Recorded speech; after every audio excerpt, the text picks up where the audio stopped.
Good to see you. Old friends, new friends. So how many of you are from Discovery 2? How many Discovery 1? How many somewhere else? Okay, we got a couple. Discovery 3? Oh, God, please, no. So before I start, I want to shout out to Bethel Lutheran Church for allowing us to have the presentation here tonight. This is actually my church, as some of you know. I've actually been going here since I was about how old, Tom? 7 years old, something like that. So Tom Hogel is our tech guy tonight. Tom and I are good friends and have been for a long time. And Dawn Dubois Weber is here tonight. She's the, raise your hand, Dawn. So Dawn's the principal here at Bethel Lutheran Church School and Preschool. So thank you both for being here. And again, thanks to the church for helping us out. So this is a topic that I struggled with a little bit. For me, it's a topic that has the potential for a lot of pitfalls, and it's not something that I have to be honest and say I'm entirely comfortable talking about, because there is an expectation that there's some strategies out there that will work to raise competent and compassionate children. And if that were the case, I'd write the book and sell it and retire. Okay? So I say that as a caveat at the beginning so that you won't have any expectations to come away with something helpful tonight. But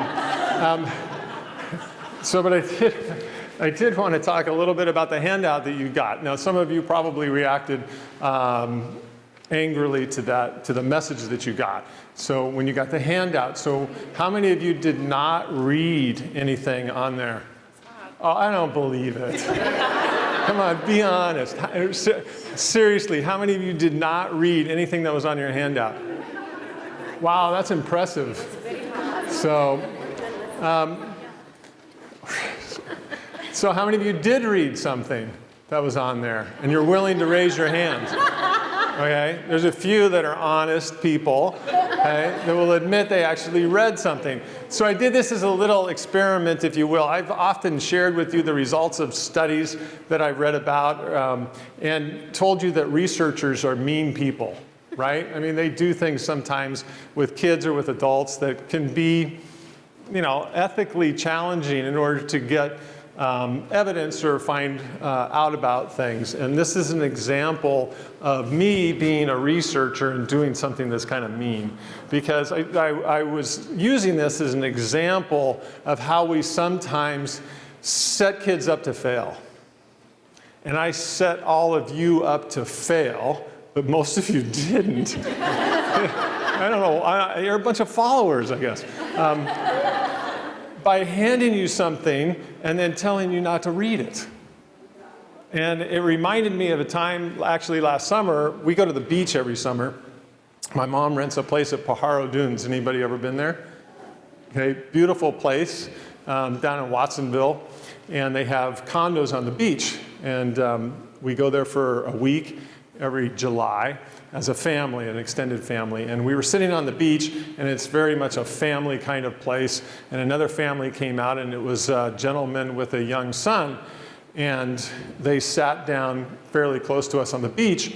And the boy, of course, started running towards the water. Uh-oh, there we go. Not like this, it wasn't this child, but it started running like this child towards the water. And the dad yelled, "Stop! What did I tell you? Stay out of the water." All right? And it killed me. It's so hard for me when I see parents doing things that just make me cringe not to open my mouth and say something. Sometimes I do that to you guys, so I apologize for that, but you're at my school, so I feel that I'm entitled to try to help you with your parenting. But when I'm in public, I don't have that same entitlement. And so I didn't say anything, but it's a great example of how we set kids up for failing. You don't take a kid to the beach and tell them to stay out of the water, right? If you're concerned about safety, then you have that discussion with the child, of course, and you talk about what you need to do to be safe in the ocean. So I was taken to the ocean many times as a child, and I was always told, you don't turn your back on the waves, right? And that's something that you can start to work with a child, and why that's important. Why do we have that understanding that you don't turn your back on the waves? But we have to be cognizant as parents that there are times when we do things with kids that sets them up for failure. So when we take kids out at school and they want to play, right, in the rain because they haven't seen rain and there's puddles, right? If you're going to take kids outside after it's rained like it did on Monday, then don't tell them to stay out of the puddles. Okay? They're going to go in the puddles. You're just setting yourself up for that confrontation with your child if you don't want them to run in the puddles. And I know I drive some of you crazy because I don't give kids a lot of rules, and that's one of the reasons why I don't, right? Because we need to work through these situations together. Okay? So, there's also some very challenging things at stake with this whole topic of raising children, period, in particular raising competent children. Challenge success, how many of you are familiar with the group Challenge Success? Just a few hands, I'm surprised. So they're out of Stanford, and they work primarily in this area, but they've started to expand, and they do a lot of data gathering on kids in this area. And they've been real advocates for taking the stress away from our kids and trying to de-emphasize in particular the amount of competition and pressure that kids are under in school, in particular high school, but in all schools. So in their annual survey, they found that 73% of students listed academic stress as their #1 reason for using drugs. Yet only 7% of the parents that they surveyed believe that teens might use drugs to deal with stress. Interesting. So the stakes are high. So I was raised by Dr. Spock. Okay? Any of you familiar with Dr. Spock? Okay, got a few. Okay? When I grew up in the 60s, so this was the parenting book. And so my mother, of course, had her copy of Dr. Spock, and I can remember times when she pulled the book out when I was giving her probably a particularly difficult time, and she would refer to Dr. Spock. But I found this quote of his very interesting. The more people have studied different methods of bringing up children, the more they have come to the conclusion that what good mothers and fathers instinctively feel like doing for their babies is usually best after all. Okay? Read the quote again if you need to. I want you to spend just 1 or 2 minutes having a conversation with either a neighbor or yourself, if you're not comfortable having a conversation with somebody else, and I want you to discuss whether you agree or disagree with this quote from Dr. Spock. Okay, this is going to be pretty quick, like 2 minutes. Go ahead.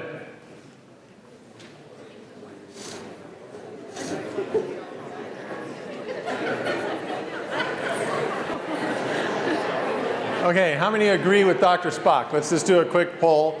Raise your hand if you agree with Dr. Spock. Yes, you agree. Okay, raise them high so we can see. Okay, good. Okay, hands down. How many disagree with Dr. Spock? Okay. How many are somewhere in between? Okay, I'll give you that third option. Okay, anybody want to share? Somebody that agreed would like to share? Real quickly. A reason why you agreed. Yeah. So you have to be a good parent in order to instinctively know what to do. So if you don't instinctively know what to do, you're a bad parent. Okay? You're right, it's careful. Anybody else that said yes want to share?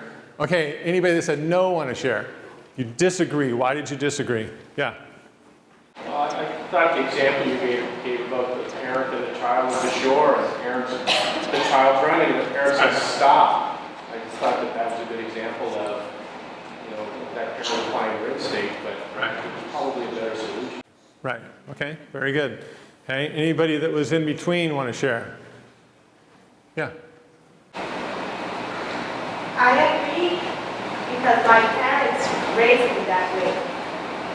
I disagree because I feel that a lot of things didn't work in that way. I was very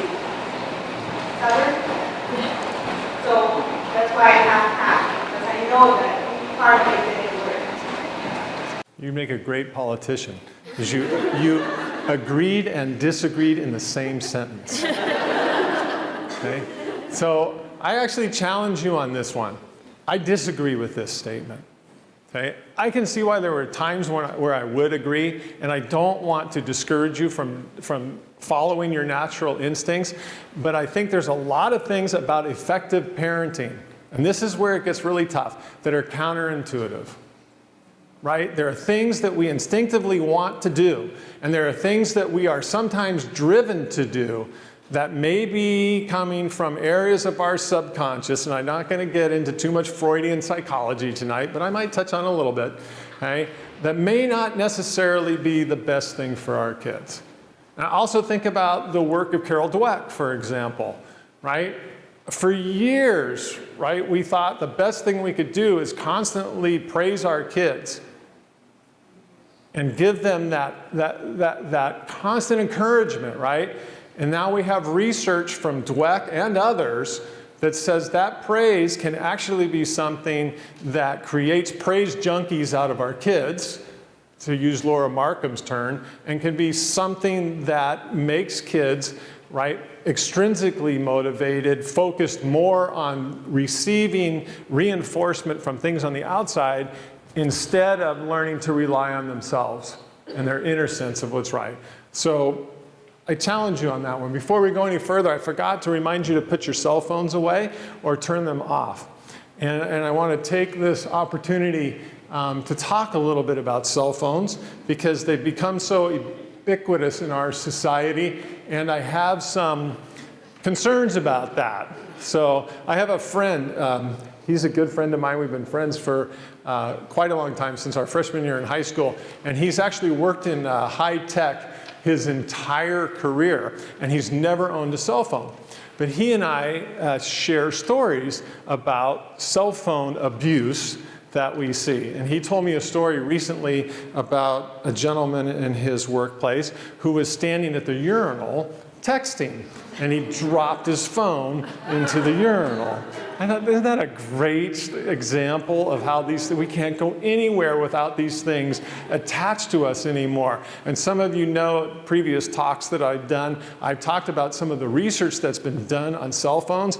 Last year we went to the conference up in San Francisco on learning in the brain, and the neuroscientists there are just beginning to do some of this research showing that one, children are being adversely affected by all of the technology and media around them, and aren't learning to read and comprehend as well as they used to.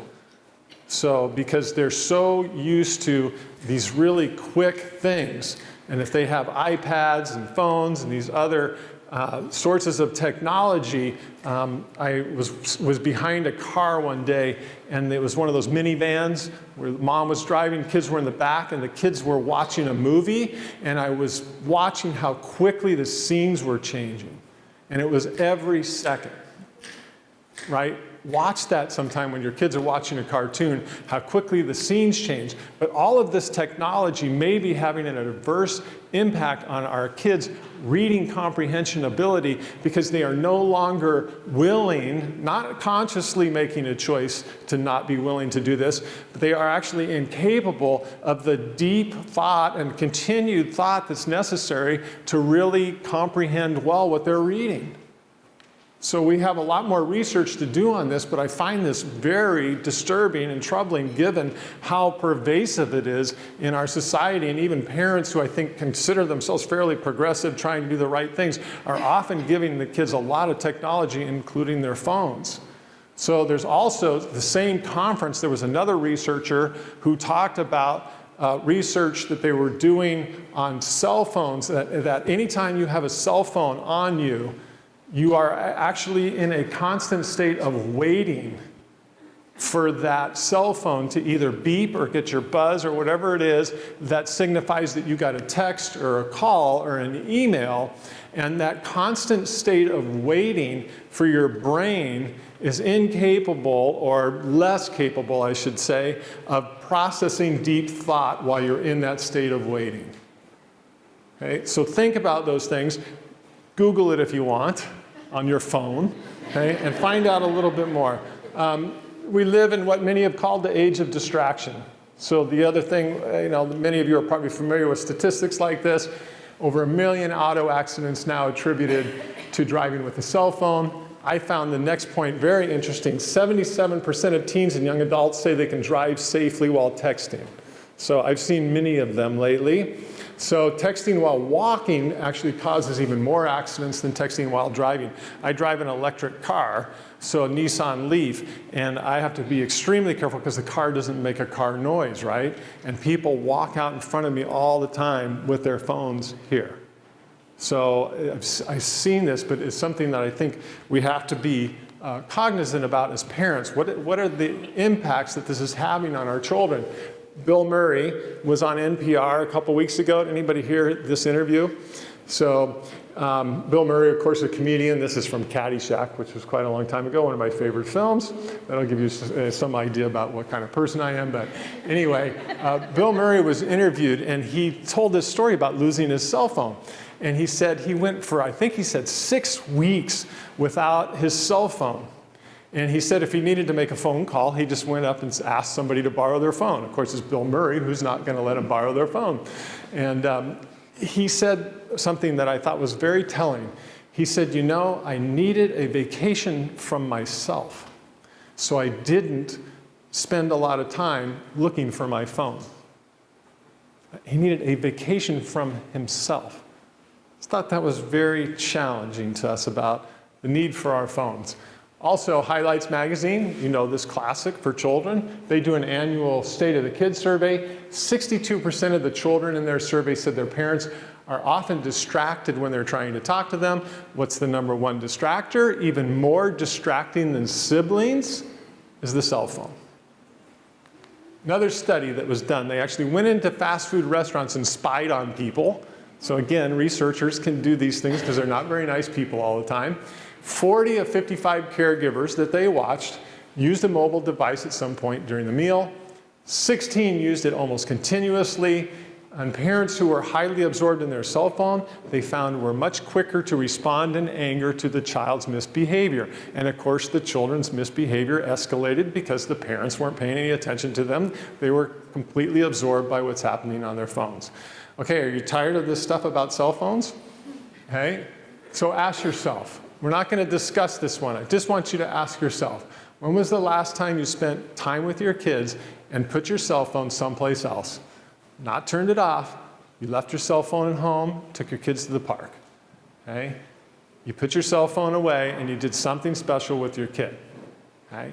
If you can't answer that question quickly or can't come up with a lot of things, I challenge you to put your cell phones away and spend some of that time with your kids without the constant distraction of having your cell phone there. Okay, now I'm going to completely switch gears. Oh, that photo that's hard to see. But when I was in college, I was very interested. I was an education major because I went out of state in Washington where you can major in education.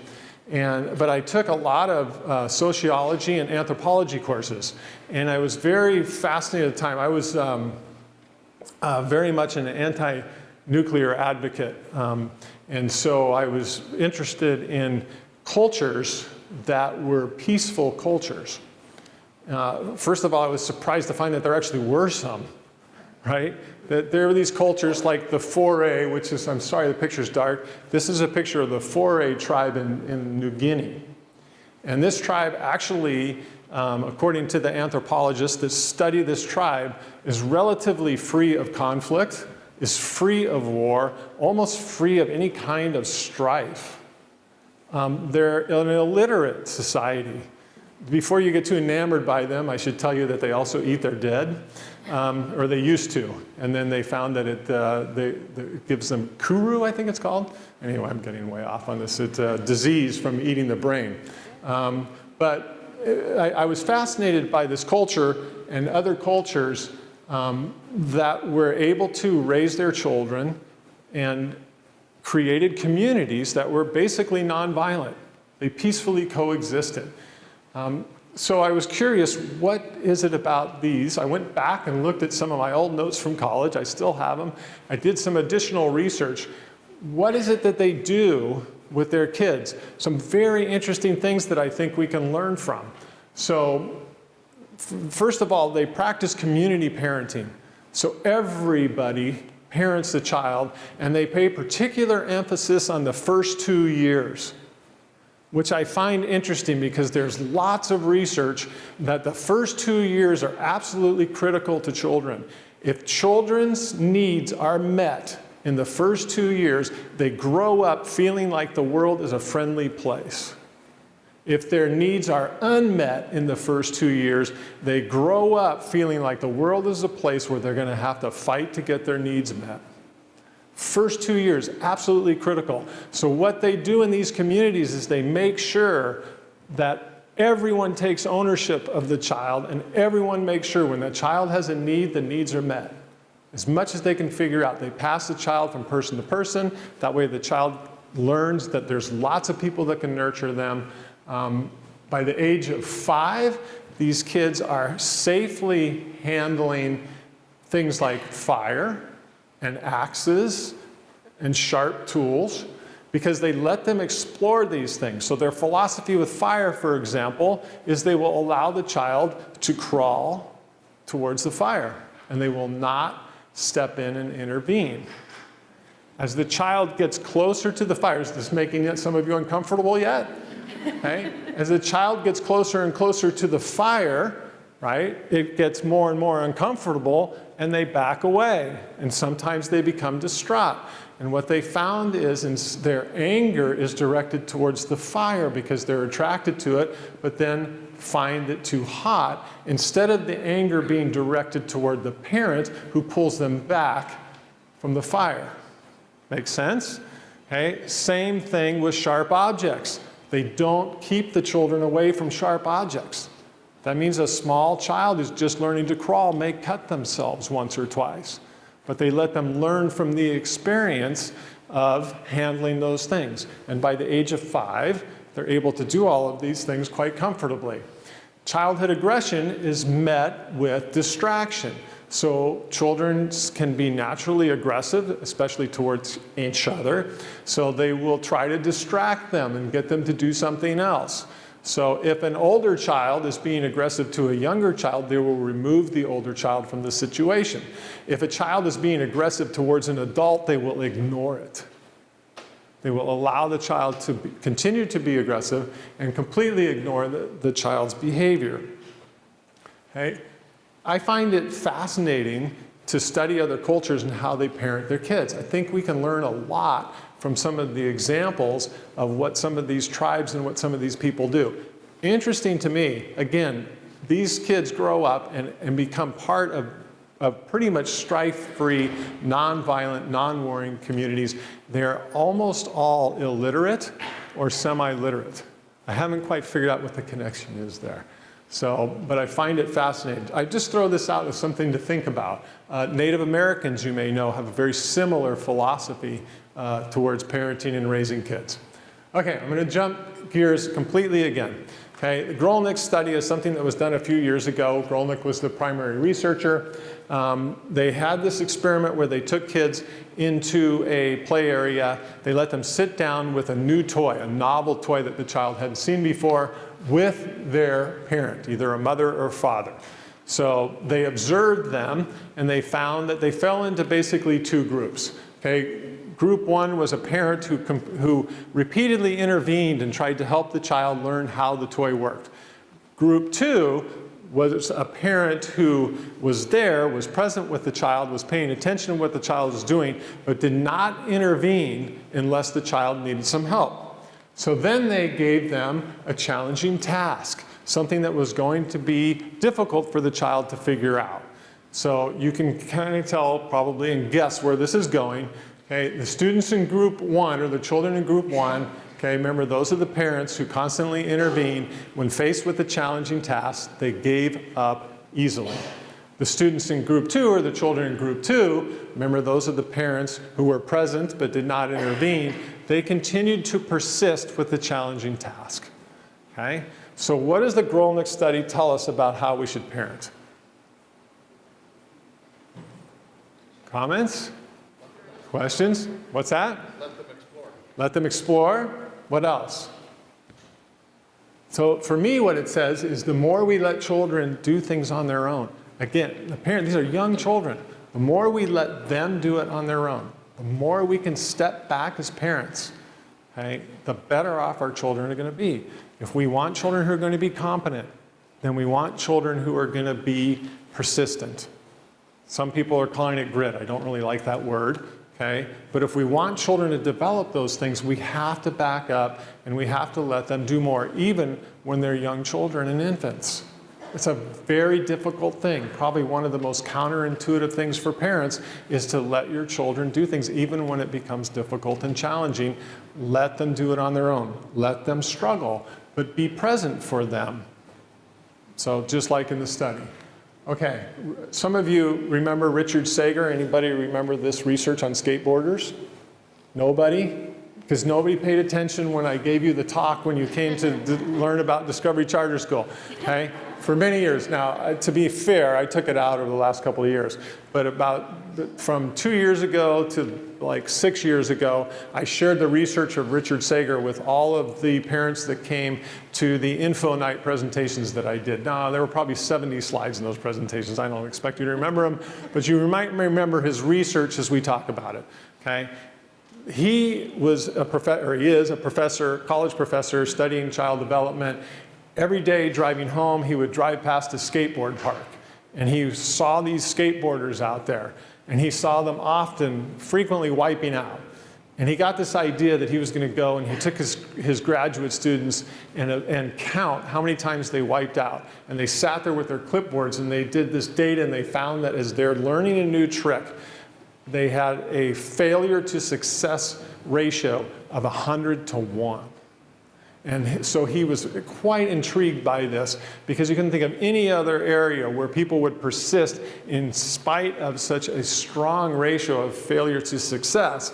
And so he started talking to them and interviewing them and asking them, why did they persist when things were so challenging, when they failed over and over and over and over again? And what they told him frequently was that their success was not measured against other people. They weren't comparing themselves to their friends on skateboards. They measured their success by what they were able to do the day before or the hour before. So, and if you've ever watched skateboarders at a skateboard park, or your kids are skateboarders, you'll watch how they support each other in this as well. That it's even though there are competitions for skateboarders, so it's a very uncompetitive environment. If a kid nails a trick, they take their skateboards and they pound them on the ground, like a form of applause for the kid that got the trick, right?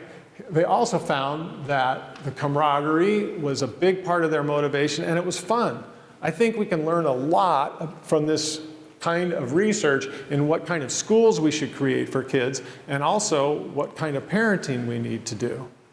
Okay? There's a lot to be found in what kids do naturally, and when we go watch them play and watch them do things like this, we can learn a lot about how persistent these kids can really be when they're given the kinds of things that they really are passionate about and want to do. So I'm also intrigued by this because skateboarders often have a bad rap, right? Skateboarders are often considered to be kids who are not necessarily motivated people. And in school they might not be. But when it comes to things that they're passionate about, they can be extremely motivated, extremely successful kids. We had a great example of how valuable it can be to back up and let kids do things on their own at Discovery 2. We had our Harvest Festival last Friday. It was also the Halloween celebration. And the kids did everything. The kids planned the booths. The kids did the organization. They had to do a diagram of what they were going to do. They had to get the supplies. They brought everything to school, and they pulled it off. I had some great conversations with parents. One of the kids wanted to have a video game set up in a booth outside. And he came to me and asked me about doing this, and I asked him some questions about how he was going to do it, who was going to be responsible for different pieces, and I said, great, let's do it. His mom came to me about 15 minutes later and said, I can't believe you said yes, and let him do it. And my response to her was, I can't believe you said yes. So I put it right back on her, right? But I will always, when the kids are wanting to do something, even something that may at first seem a little bit outrageous, let's let them try. Right? Let them take the ownership for these things and try it themselves. And if it doesn't work out, I wasn't sure how Friday was going to work. Right? And it can be the same for you as parents. When we back up, you're not sure how it's going to work out. Right? I wanted it to go well, but it was also the first time that we'd done the event with the kids really taking the ownership and the lead. As you know, if you're Discovery parents, we're trying to get the kids to really take a lot more ownership and responsibility for the field trips. That means some of them are going to probably fall flat, right? But we have to be able to step back as parents, as teachers, as educators, and let the kids do it, right? It's their lives, not ours. It's their harvest festival. Let's step back and let them take the ownership for it and the responsibility for what happens. And one of the magic things about the Harvest Festival on Friday was that the climate there was absolutely incredible. We didn't have a single problem that I'm aware of the whole day.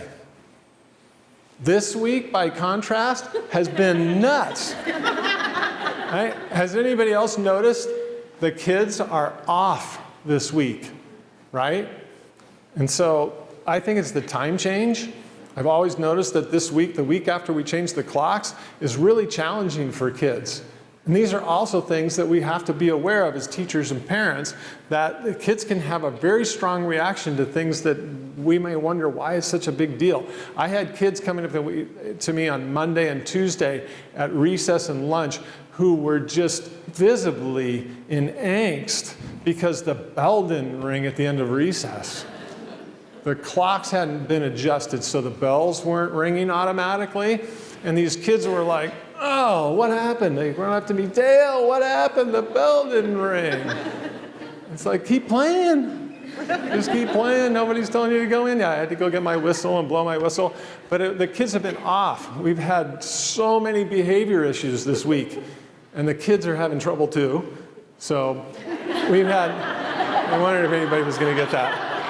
So don't repeat that. But it's been a really, really challenging week, and I think I contrast this week with last week and what we did on Friday. What's the difference? The kids have been thrown off a little bit, and it's interesting to watch how they deal with this.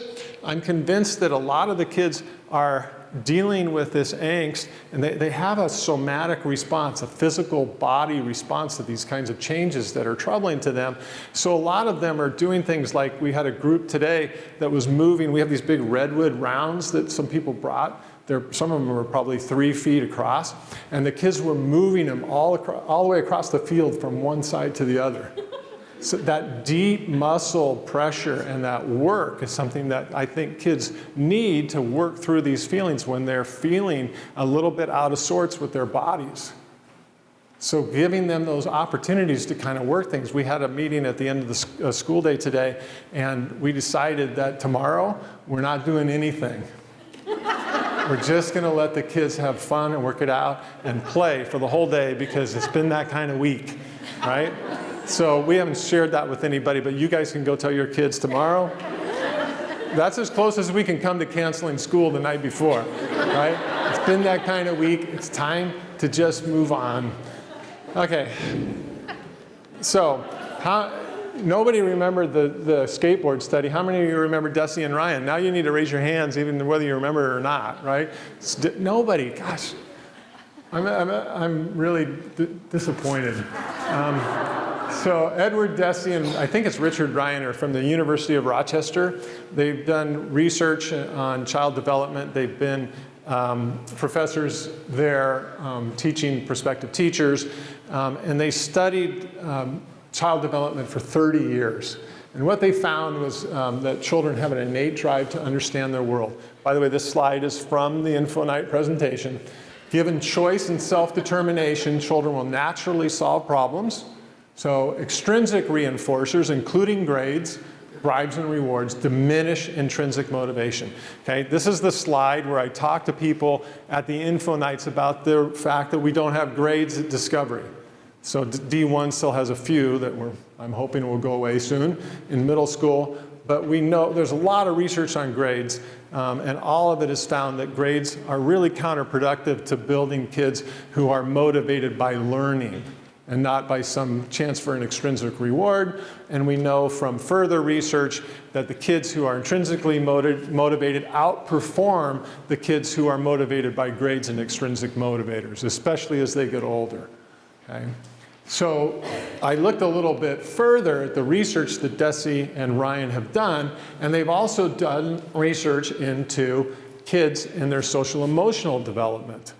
So, and they found that children will also naturally internalize rules and develop self-restraint on their own. That they have that same kind of intrinsic drive to want to become independent. They want to have that ability to control their outbreaks and their emotions and get a handle because they see it as a way of becoming more independent. Okay? So they want to regulate themselves. We've found in the last couple of years that children are having a more and more difficult time with self-regulation.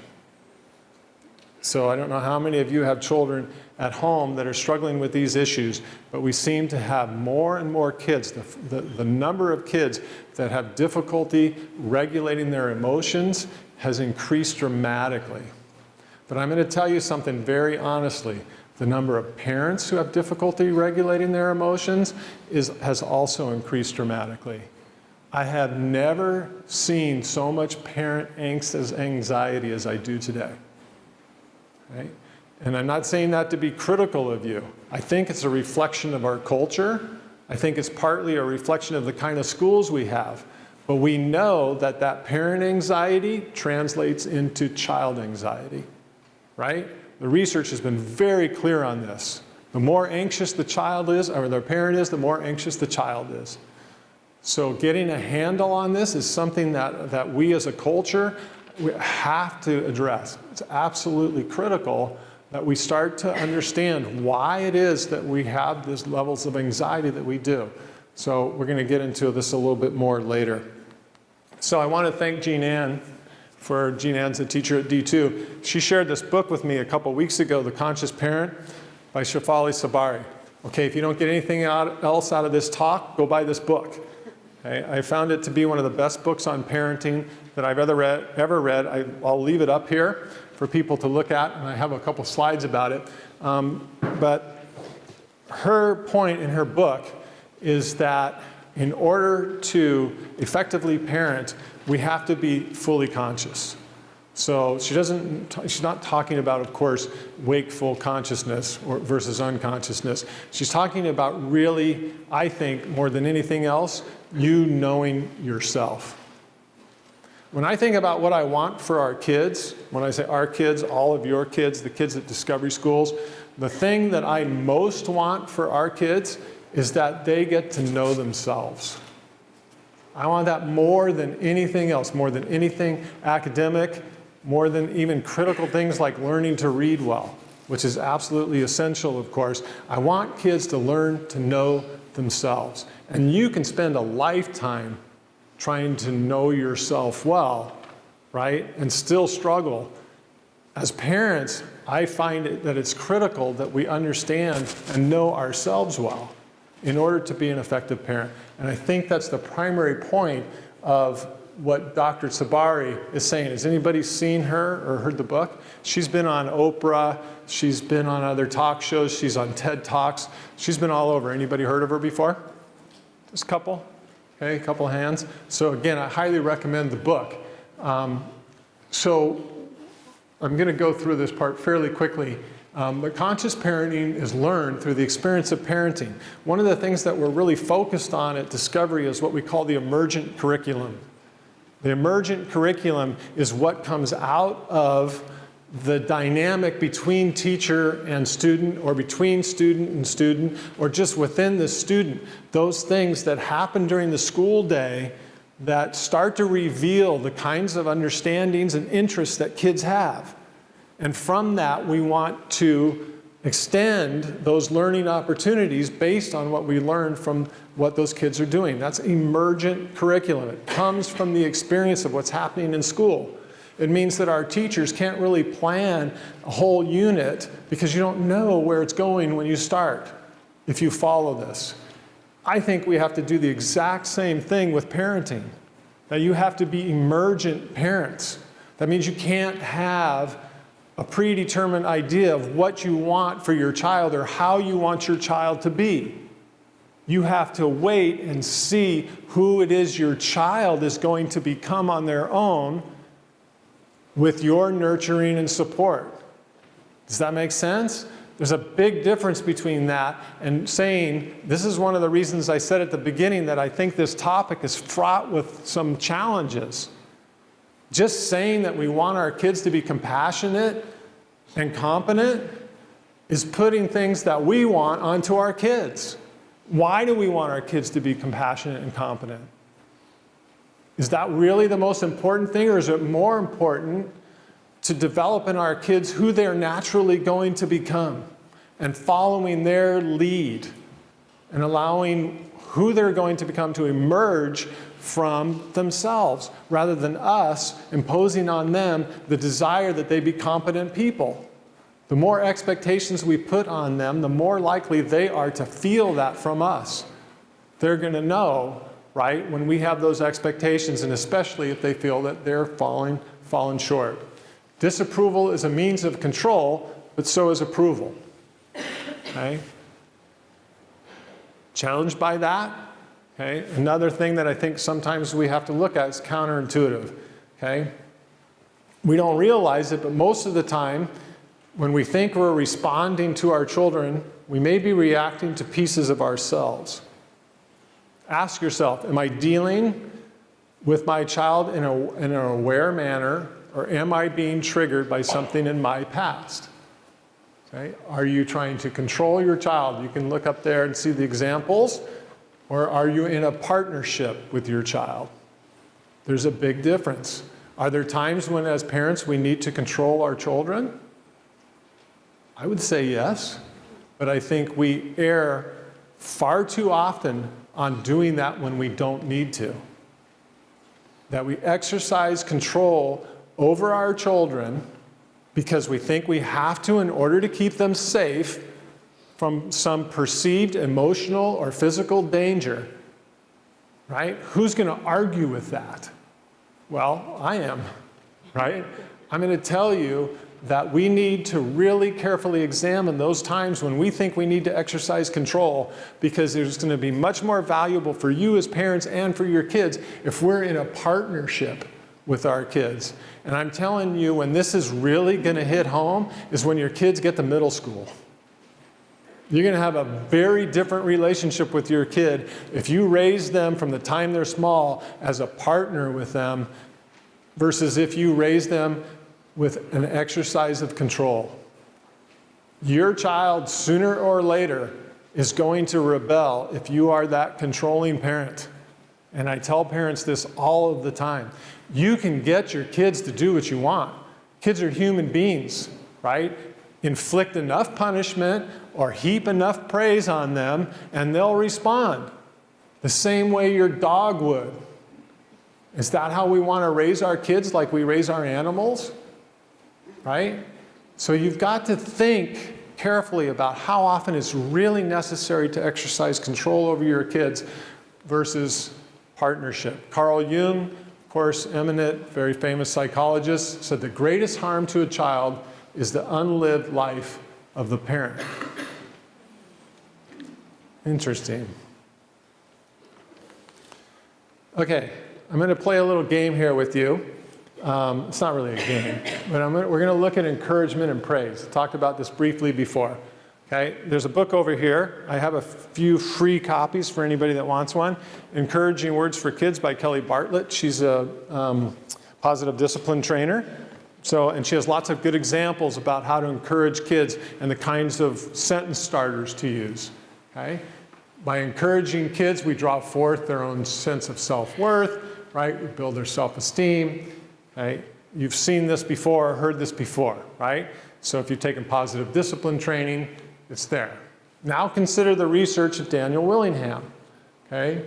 He's found that children equate praise with attainment, right? If you praise your kid, then they must be done. They must be finished. They must have met the pinnacle, right? So if they get constructive criticism, they see that as evidence that you believe they can do more. We've talked about Carol Dweck many times. I think her research is the most important research for educators in the last 20 years. She says the biggest mistake parents make is assuming that children aren't sophisticated enough to see and feel our true intentions, okay? And that frequently praised children are more likely to put other children down. Okay, does anybody need a real quick summary of the work of Dweck? Or does everybody kind of remember the research of Carol Dweck? You guys okay with that? Okay, then I want you to spend another 2 minutes discussing this. Why would frequently praised children be more likely to put other children down? 2 minutes, again, with yourself or the people sitting around you, and then we'll come back. Okay, if you could wrap up your discussions, and anybody want to share out, why would frequently praised children be more likely to put other children down? Right. Right. So as you said, it has to do with the fixed mindset, right? The fixed mindset is just as applicable to kids' social emotional development as it is their academic and cognitive growth. Other ideas? I think you pretty much nailed it right there, okay? So I want you to take out the paper, the mean sociological experiment, and I want you to read either number 2, reading number 2 on the front side, or reading number 4 on the back, or if you're a fast reader, you can read them both. But take a couple of minutes, read either number 2 or number 4.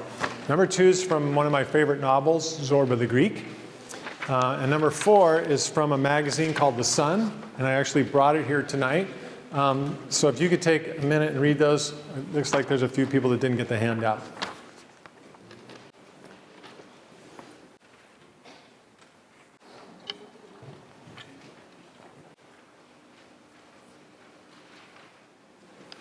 Okay, I'm going to interrupt you if you're not done reading.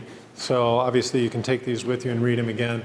So I'm at the end of my time. I wanted to finish by 8 so we'd have time for questions and answers and your comments and ideas. But I want to close with a couple quick things. The reason I wanted you to read these, we were going to spend a little bit more time on it, but one of the things I found is that as much as we tell parents, all of you, before you come to our school, that we're a developmental school, there still seems to be a lot of that parent anxiety again around where your child is relative to other kids. And I think we are in a society, and especially here in Cupertino in this community, where there is just so much angst about your kids being able to get into good colleges and being prepared for the future, that it's really easy to forget about the talk that I gave you before your kids were in kindergarten. It's like when we're in kindergarten, that's great. You know, we can be developmental. But by the time we get to 2nd grade or even 1st grade, if your child isn't reading and the other kids are learning to read, all that developmental stuff gets thrown out the window. Okay? And it's really important to remember that every kid is on a different timeline, and that's why I wanted you to read these. Okay? The quote from Nikos Kazantzakis has stayed with me throughout my career. I read this a long time ago when I was very young, and I thought about it over and over again, that this is such an important metaphor for us as parents not to blow on the cocoon of our children, to watch them develop more quickly than they're naturally able or ready to do. I'm going to embarrass my daughter a little bit because she's here tonight. So my daughter did not read at all until 2nd grade. In fact, in kindergarten, she flunked homework.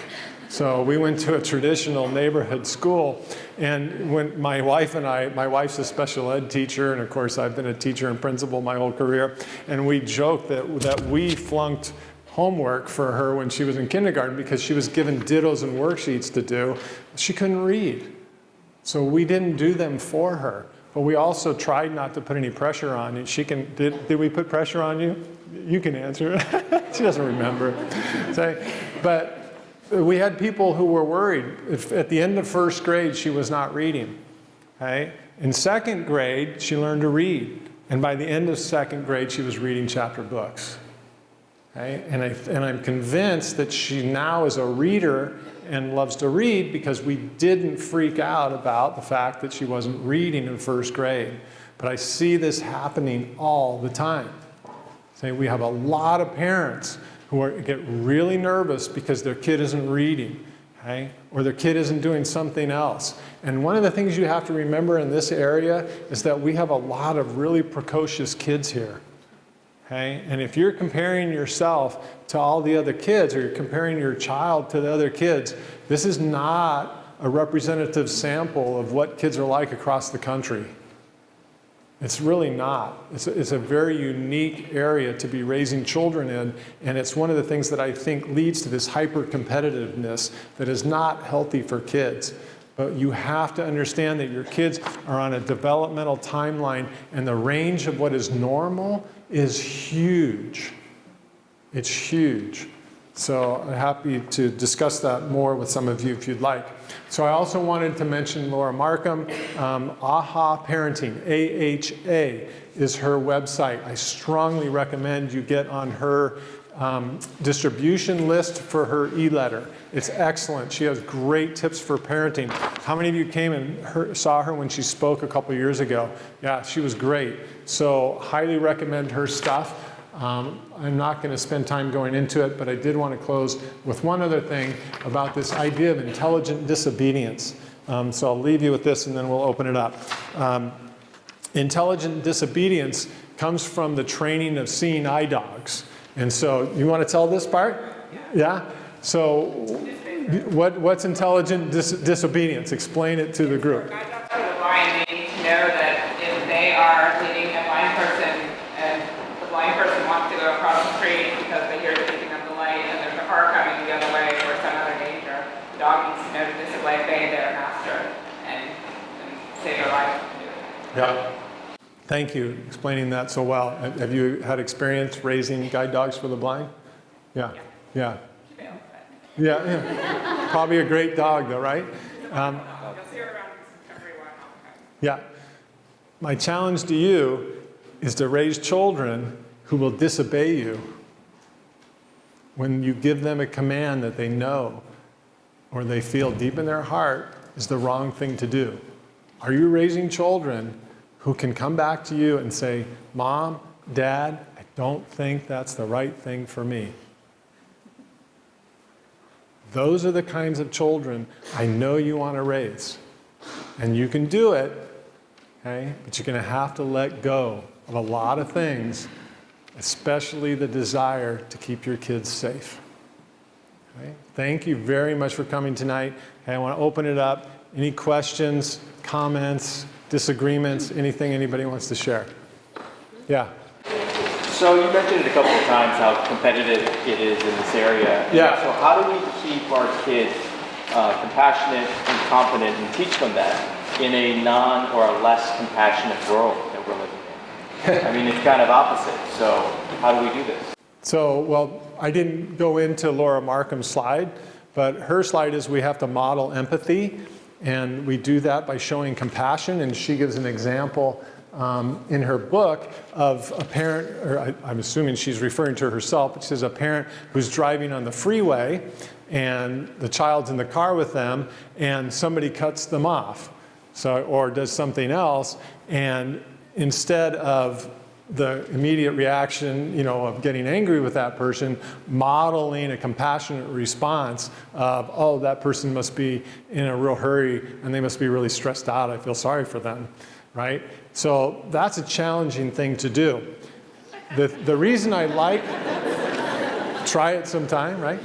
The reason I like the example though is because I think we're often put in those situations as parents where we can model things for kids, and they learn so much from that.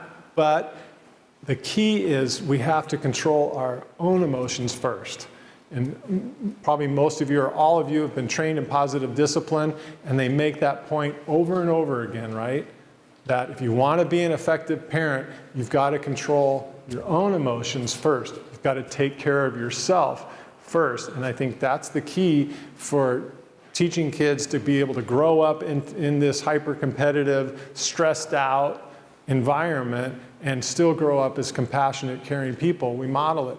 In kindergarten, when a child hurts another child, what do? We put that child who's hurt the other child in the position of doing something to make the child who was hurt feel better, right? So we give them those opportunities. If you've hurt somebody, if you've done something that either emotionally or physically hurt somebody else, then you're responsible for doing something to repair that broken relationship. And I think that's the other way that we build kids who have compassion, that it's not about consequences. There are times when consequences are important, but the more important thing as parents is to find ways to restore relationship. That's the emphasis we put on our kids and our parenting when things aren't going the way we'd like them to go. Does that help? It does, but you also said, example about the Native Americans, and we're trying to raise our kids, say, as Native Americans, but when the Pilgrims come, what do we do? Yeah. And so I don't know if this is where you're going with this, but one of the things that I didn't talk about tonight because of the time is I believe are you familiar with what a background level of radiation is in our environment? Some of you probably know more about this than me, but there's a constant background level of radiation, right? Most of it's from natural things, but some of them are man-made. And it's constantly in our environment. I believe we also have a constant background level of fear in our culture. And it stems primarily from a fear of death. So, and again, I don't want to get too Freudian psychological, but a lot of it comes from that. But it also comes from being inundated with information that's very real about threats to us and to our planet. So if you look at what's happening with global warming, right? You look at what's happening with ISIS and other political threats. I heard something the other day where a group of 150 scientists signed a letter stating that artificial intelligence is the greatest existential threat to humanity, right? And Stephen Hawking was one of the lead scientists, physicists that signed that letter. So I don't want to go into these things, but if living in our culture, in our environment, we're constantly inundated with these threats. So you talk about the Native Americans and what do they do about the Pilgrims coming, or those things that happen. These threats are constantly around us. And I think what we've done in many cases is we've numbed ourselves to those threats, partly because it's so overwhelming to try to deal with it. Yesterday in the paper, there was an article about how most Americans are not concerned about global warming. I was blown away by that article. It scares me to death, right? If you read about what's going to happen with the climate change, it's absolutely disastrous. And we're going down that path, right? And that level of fear is constantly in the background, that has to be undermining the stability of our relationships with our children, with other people, with how comfortable we are. And I think that contributes to the anxiety that I see, that I, as I said before, that I think has definitely increased in the span of my career. So I've never seen parent anxiety this high. I don't have any empirical data to show that that's the case, but it's my intuition that because of all of these things that are happening, there's definitely a background level that's there that's not healthy. And I think the thing that we do as parents, that what we model to our kids, is that we can do something about this. That we can take a proactive stance of addressing these concerns and these issues in our society. And obviously no one can address them all, but you can model what we do by getting involved in one thing and trying to make the world a better place. If that's going to the beach and doing beach cleanup with your child, right? It's something, you pick something, some way to show that we can do something about this. And we are not helpless people. We can, and in community, we can be much more effective if we band together with other people who feel the same way and address these concerns that are very real. And I think as parents, this is something we need to model for our kids, that we can do something about the problems that are out there. Other comments or questions? Sorry about going so long with my answer. Go ahead, Yasmin. So her question is, because your kids are mostly in charter schools, it's frightening for her to think about her child going to high school. Notice how I said it's frightening for you. For me, that's right? To think about her kids going to high school.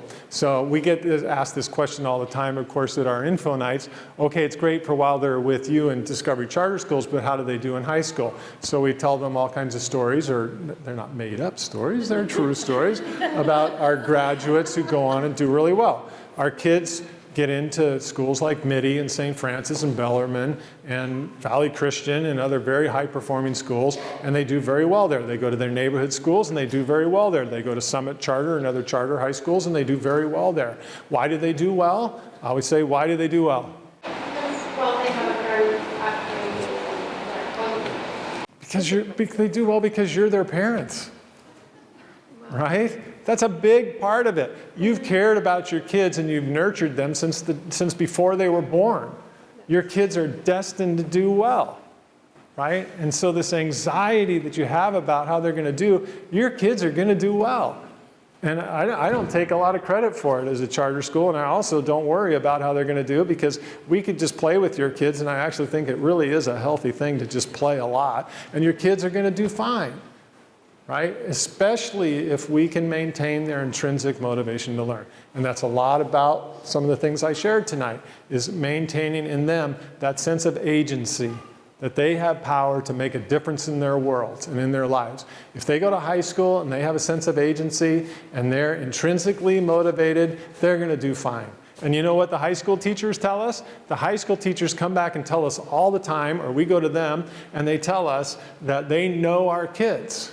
They know our kids because they're the ones that aren't afraid to raise their hands. They're not afraid to contribute in discussions. They're not afraid to disagree with the teacher, hopefully in a polite and respectful way, right? But they know our kids. Our kids are going to be successful. They're going to do well. And your kids, stop worrying, okay? So, yeah. It can be anything. He was making a comment, and I just followed up on his comment. Yeah. To address the point where you're saying that kids are going to learn to read at their own time and parents are using a lot of heightened anxiety, I have a hard time reconciling between letting them learn at their own time and not getting involved with the mechanics about it. But then when I read that it's so important, like coming third grade, that they're actually reading to learn as opposed to learning to read, and I don't know at what point do I just sit back and let them actually learn. But then what if they're not willing to read and it affects their self-esteem and they're not, like, they start falling behind? Yeah. Yeah, and I totally hear what you're saying, and there's a lot of research that says that early intervention is absolutely key. There was just another research article that was published like yesterday or the day before about how critical it is for kids with dyslexia to have early intervention in order to learn to read effectively and become, effective readers as adults. And so I completely hear what you're saying. So, and the way that we do it at Discovery, of course, is we look at these kids and if they're struggling to read and there seems to be more than just a developmental lag, and so this is where we have to rely on the profession of our teachers, and they're really good at picking that up, then we have assessments that we give the kids that can determine whether or not this is developmentally just something that's going to take a little bit more time, we just need to be patient, or it could be dysgraphia and learn to do math, right? Or there could be something else going on with a child that makes it difficult in another area. So the key for me is that regardless of whether it's dyslexia or anything else, that we're still accepting that child for exactly where they're at, right? And so not putting the pressure on that child.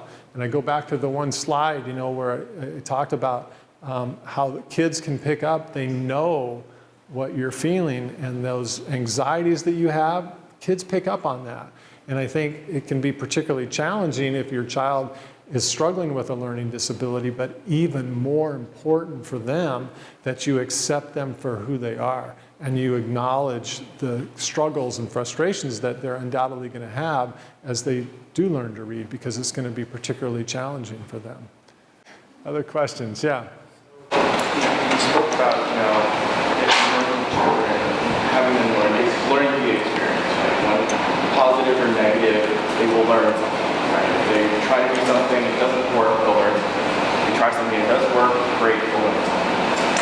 So then the question then becomes is, as parents, how do we guide them and say, here's what you should try, here's what you shouldn't try, and where do we say, learn this via experience, or learn this via hundreds of years of knowledge that's in your life? So I'm going to try to say this as carefully as I can, but you shouldn't say to your kids, here's what you should do, here's what you shouldn't do. Right? Try to step back and allow your child to make those decisions without you saying, even asking the question. Does that make sense? And I can see you don't like that answer. Well, I think it's better to expose your child to lots of different experiences without expectations of what they're going to get from that experience.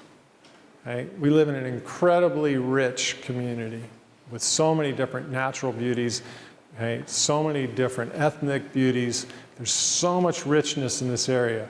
So it doesn't take that much effort, I don't think, for us to expose our children to lots of different really rich environments. But that's your job as parents. But try to do it, as I said, without the expectation that they're going to go there to learn whatever it is you want them to learn. Just expose them to that and allow the learning to come from them. Right? You're halfway there, maybe. Deborah. So her question, could you hear her question over here on this side? No? Okay, so I'm going to try to summarize this as best I can. So she's talking about similar kind of thing because she's working with 7th graders. She's seen a lot of anxiety in her 7th graders and their parents about high school. Does that summarize it? And she's searching for something like what to say to them to try to help address that anxiety. Is that about grades, so if it's specific to grades, I really think you should share the research on grades with those students and with their parents too. But there is a tremendous amount of research on grades, and it's found all kinds of destructive problems with grades.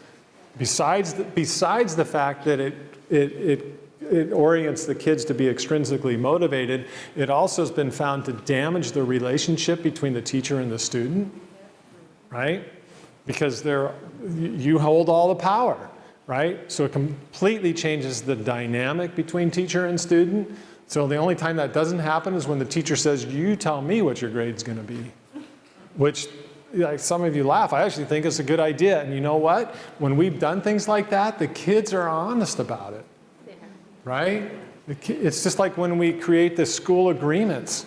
The kids come up with many more rules than we would if we were generating the rules. Right? And then we have the process of working with them to distill it down to a few. Right? If we trust in kids, they'll be honest about those things. Kids know what kind of effort they've put out.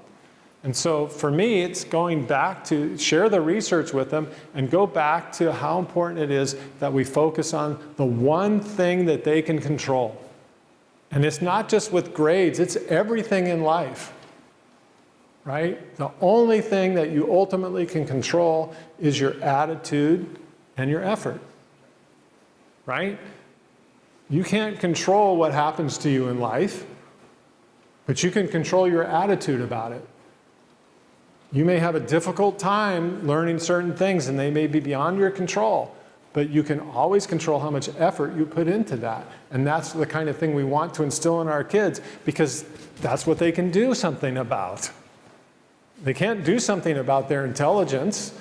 They can't do something about a good teacher or a bad teacher, right? They can't do something about the quality of the material that they're being given to learn, but they can do a lot about their effort. And so that's where we want to emphasize with them that they have control over how hard they try. Okay, thank you again for coming. Before you go, there are free copies of this book, whoever wants to take them. There's also free copies of this book up here. Thank you very much for coming.